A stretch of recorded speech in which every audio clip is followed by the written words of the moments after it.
My name's Sang. I'm head of business at PlayDapp.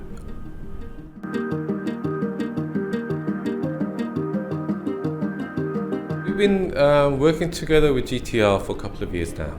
We basic understanding of each other is that we want to introduce traditional game developers onto our gaming service, and also GTR would want the opportunity of exploring further boundaries, not just traditional markets, but into blockchain markets. So basically we're sharing knowledge, sharing networks of game developers from traditional markets, and also our service and crypto companies to and fro with each other.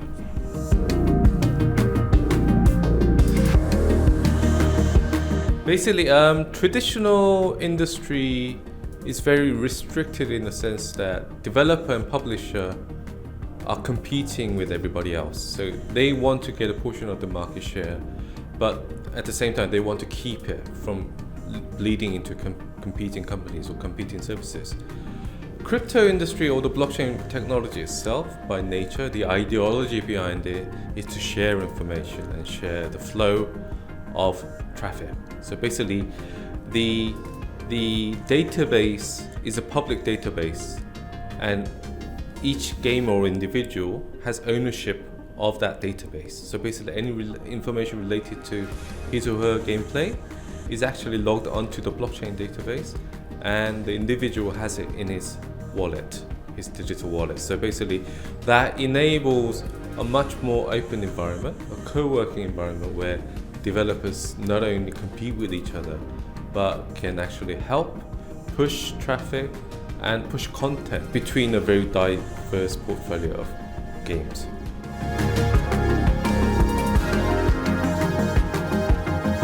Technology-wise, we'll be providing our SDK, which would entail all of the necessary requirements to make your game a blockchain game. So technology-wise, it's not that difficult, but the thing is how to operate with other developers, which is a key question that we want to ask. So we've basically launched 2 of our games, in-house developed, which shows one game with simple mechanics working with another game with different mechanics. So basically, for example, you can play our first game, you would be able to collect these dolls or collectibles within the game. And you could actually go to the second game, and those dolls that you collected will be in your inventory, and they will have specific stats, unique skills that you could actually use in the second game. When you're playing your second game, you could actually get pieces of keys which you can combine and bring back to the first game. So there's a working to and fro expandability or interoperability between these 2 games.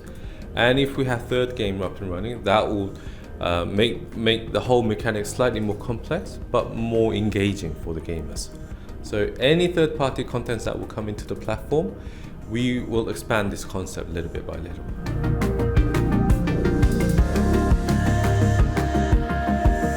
Technology-wise, not that much of a difficulty understanding the technology, but the thing is trying to figure out how to work with each other. We've been trained to compete with each other so far.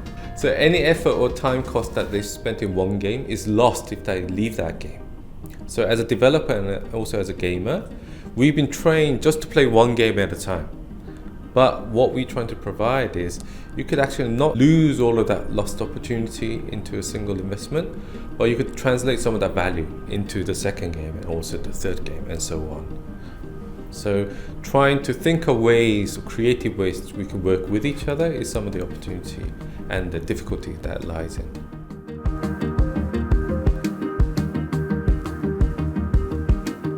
We want to keep things simple. Basically, a lot of match 3 games are very popular. Angry Birds, for example. Very simple game mechanic games really took off and really brought about a much more wider adoption of these game contents.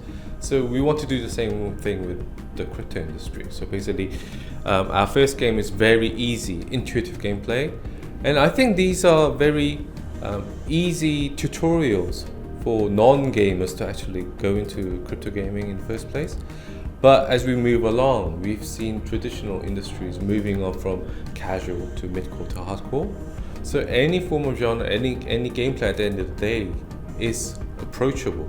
But right now, we want to start off more simpler than more complex, because nobody knows the answers so far. We don't really have the answer into having interoperability with each genre available. So we want to talk with individual developers, which I think is a key stepping stone.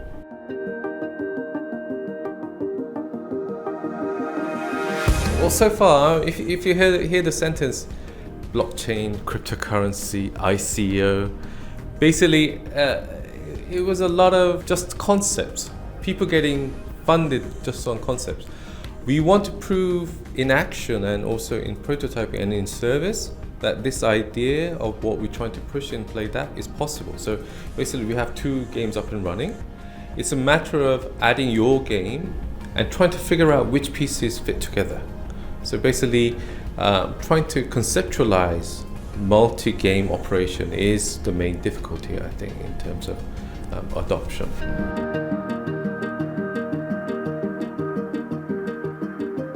I think we have huge potential. I mean, there's no standards or no go-to technology stack or no solution available that is suitable for the mass audience yet in the blockchain space. But Facebook,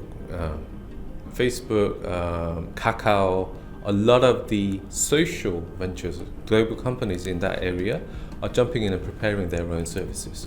So if there is a definite standard that people can really adopt readily and easily without having this fragmented technology everywhere, I think that will make things a lot more easier for your everyday user to come into the blockchain space.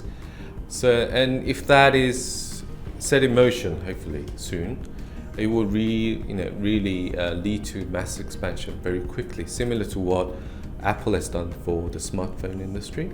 They set a standard which everybody can easily follow, and I think that's soon to come in the crypto industry.